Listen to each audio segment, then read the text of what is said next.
Hey guys, here we are with our next Clash Holes War recap. Unfortunately, as you can see, we lost 36 to 38. Again, we had an unfortunate matchup and we could not overcome. We absolutely struggled on these top two Town Hall 11s. But as you can see, they had two 11s and two 10s, and we didn't have any 11s and we had three 10s. And to be completely honest, we should have been able to get a 1-star or a 2-star on these 11s. I tried them both with queen walks, and I don't know what happened. Instead of continuing on the walk, she just beat through the wall on both times. I don't know if there has been an AI tweak or maybe I just suck at queen walking all of a sudden. I don't know. Anyways, we're not going to digress on that too much. We did put up a pretty good fight. We used all of our attacks, and we did clean up everything that didn't have an inferno. So that's kind of our standard right now, is everything that doesn't have an inferno needs to be 3-starred, and then everything else should be 2-starred. Again, up top, I failed. But we did get a couple of good attacks, so without talking about Town Hall 10s or 11s anymore, we are going to start at number 12, and we are going to watch Cylon. I don't know how you're supposed to really say that, but I call him Cylon. He's going to do a dragon attack. And I wanted to show this one because, especially now that BBQ is so popular, you never see dragons with all rage anymore. But he elects to show us that it can still be done. Drops a couple of dragons down here to work on these high hit point buildings, which are outside the base and not defending anything. Not the best design, kind of a waste of those high hit point buildings in my opinion. But Cylon takes advantage of that, starts making his dragon funnel, and he's saving a couple to sprinkle in at the end for when he has a good layout of where he needs them. Drops the rage for the kill squad, but unfortunately it only catches a couple of dragons. They do end up moving into it after the clan castle troops die, and then they move up. They are working their way through defensive enemy clan castle. High hit takes a few minutes. He has a bunch of balloons which are continuously retargeting. Everything's dying so fast. But these balloons are getting up into where the other air defense is, and he has a couple of dragons left down here already working on cleanup. Fortunately, that air defense did go down with those loon splashes. That backside air defense is always hard to get to if you're not going to use the BBQ on it, but his balloons did enough work to get him done, and now his drags are just doing cleanup. Not much left to see here. Only one archer tower and one low-level Tesla left. And as you can see, that goes down pretty quick. Just clean up. We will watch this through the end. Good job to Cylon picking up that 3-star with an old-school Dragon Rage attack. And I guess we can swag our poison spells. Ha. Alright. We're going to go up a couple. We're going to look at Geico. It's supposed to be Jocko, but I have Geico insurance. This is not a plug. I did not get paid for that. Very similar to Peyton Manning. Anyways, Geico going up against number 10. And you'll probably get mad. Jocko, fine, Jocko. Jocko going up against number 10. And he tries to pull the clan castle from the north, but it is too far. So then he elects to drop one in here, gets a clan castle pull, and then he lures them up top, gets the poison, and bye-bye clan castle. Now he drops a couple of archers around those corner buildings because they can be kind of pesky. Make sure they get out of the way nice and early. And then because this base has no DGB spots possible, he basically just does an Asian wall, and they just get to work. So he hits a great bomb kind of early, glancing blow on a handful of his hogs, but gets them healed up pretty early. Drops one on the top right, one in the core, which is nice for those Teslas, pretty high level Teslas. Plus he's got a huge pack of hogs in there, so they are all staying at full health. Drops in Clan Castle on the backside, which is smart, so that way he doesn't have to worry about them running over that spot right there, hopefully. And one hog does split off and go north, triggering that great bomb, which is actually really nice because if you only lose one hog for a great bomb, that's a great trade. There is that archer tower there, but that king is going to get that taken care of, and the Hogs are starting to thin out a little bit. Looks like he's got 6 or 7 left. They're coming back for that last archer tower, and then they will turn and take down those skellies, and hopefully that BK.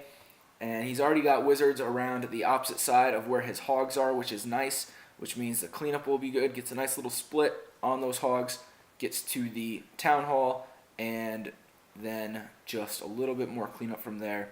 Easy smashy 3-star. Nice job, Jocko.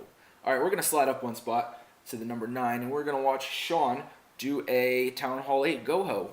Don't see a lot of Go-Hos at Town Hall 8. Sean actually had 2 of them this war, which I love to see because it's great practice for when he becomes a Town Hall 9. I know he's itching to be a Town Hall 9, but you got to finish those upgrades, Sean. Every time. All right. As you can see, he pulls out that clan castle, drops that, let's fast forward through that, drops that poison on it,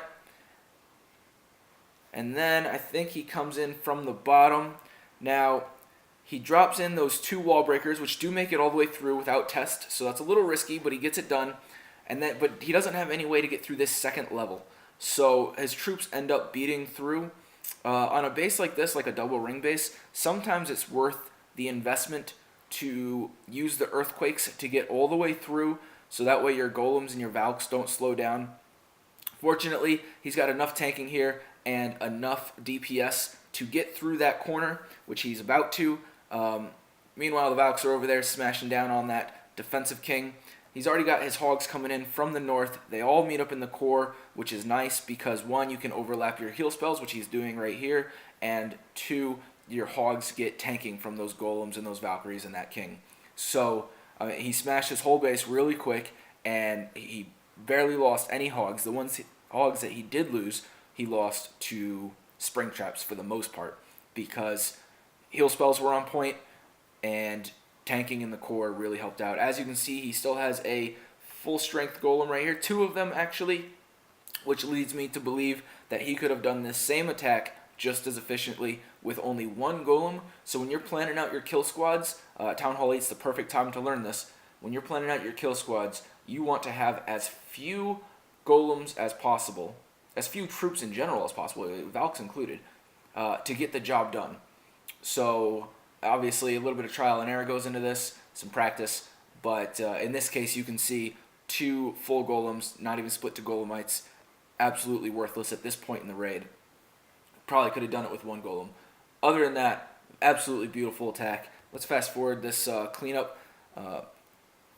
All the wizards unfortunately did die, so they couldn't meet around the other side, but still a very nice attack, Sean. A couple of little tweaks, and it'll be absolutely OP. So you are making fantastic progress, sir. Keep up the great work. All right, we're going to go on to our last attack, Town Hall 9 action. We're not going above that because we sucked above that. But this is Neb doing a very nice Go-Ho 3-star on their top Town Hall 9. Great work, Neb. Gets the clan castle lure, and then he drops the poison, I believe. Maybe he's trying to get them together first. There we are. So when you're dropping these poisons, I've said it before, but make sure you're aiming for the shadows. As you can see, let's try to get up. Okay, as you can see, that dragon shadow is right on the edge of that poison. Now, he does get everything, and that's great. But that shadow is where you need to poison. The actual, where it looks like the dragon is, doesn't matter at all. Had that been just a tile or 2 north, he would have missed the dragon. That would have been really unfortunate. He does take out that dragon using Barb Whiz method after the poison does its work. In come the golems on the right side. Busts through with some wall breakers. In goes the king. He's going to aggro to that defensive queen very quickly. It's another thing about bases. Like this base, there's that great bomb right there. Probably not the best place to put a great bomb because it's going to get diffused. That's the easiest way to go after the defending queen. And that's where most people are going to send their kill squad. So you don't want people to get extra value for their kill squad. So put your great bombs not near your queen, so that, or wherever the kill squad is least likely to come in, because you want those DGBs and even single great bombs to screw up hogs, to mess with where the attacker can put their heals, that kind of thing. Anyways, Neb does a good job getting his hogs with a nice little spread. He's got some heals for them. He's still got one more in the bag. That's going down right now. The Teslas in the core did give him a little bit of trouble, and I think his hogs are going to peter out here in a minute, but they get most everything. They're going to run off to these last couple of Teslas. You got those Skellies chasing you. Oh, and they do get through, and he's got 2 hogs left. Wizards are taking down the defensive king, and Queen is still alive. She was deployed nice and late, so she is still full health. And easy 3-star for Neb. Doing it like a boss. Good job, Mr. Neber. Alright, good job everyone over here at Clash Holes. And congratulations to you Afghan army types. I appreciate you guys watching this. I hope you enjoyed it. Unfortunately, like I said earlier, we could not get the victory for you. But we will next war. This current war is a little bit better of a matchup for us. We're going up against an Asian clan. I will call them Asian X because there's a big X after their name. And we have 2 Town Hall 10s and a 9, and they have 1 11, a 10, and 2 9s. I think that's a little bit better than what the last matchup was. Still getting matched up against Town Hall 11s almost every war, which is really unfortunate because we don't have anyone who's ready to go to 11 yet. But we're going to keep fighting the good fight, and you can check for this recap here in a couple of days. I also have a couple of other videos coming out in the next day or so, some Road Warrior stuff, some Creeper lurking kind of stuff. So keep your eyes peeled. Please hit the subscribe button, and if you like my videos, tell your friends. Alright, thanks guys. I'll see you around. Good luck out there.